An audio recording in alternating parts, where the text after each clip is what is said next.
చాలా చాలా సంతోషం అయితే ఉంది. అమర్నాథ్ రెడ్డి అన్న గారు కానీ చాలా అద్భుతంగా రిసీవ్ చేసుకున్నారు, చాలా అద్భుతంగా మాట్లాడినారు. అన్నోళ్ళు కానీ చాలా వరకు ప్రేమగా మాట్లాడినారు. కాబట్టి పలమనేరు నియోజకవర్గంలో కొత్తగా ఎవరెవరైతే రాజకీయంలో ఎమ్మెల్యేలుగా పోటీ చేయాలనుకుంటా ఉన్నారో ఎవరికి కానీ ఆహ్వానం ఉంటుంది. సేవ చేయాలనుకునే వాళ్ళకి శత్రుత్వం ఎందుకుంటుంది, సేవ చేయాలనుకుంటే అందరినీ భుజం తట్టి ఈ రోజు ఆహ్వానిస్తా ఉన్నారు.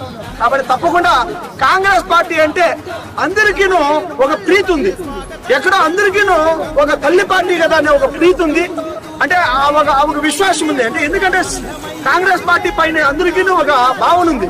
అంటే ద్వేషించల్లా లేదా కాంగ్రెస్ పార్టీని దూషించల్లా లేదా దాన్ని నాశనం చేయాలనేది లేదు. ప్రతి ఒక్క మనిషికిను ఎక్కడో గుండెల్లో కాంగ్రెస్ పార్టీ అంటే ఒక ప్రేమ ఉంది.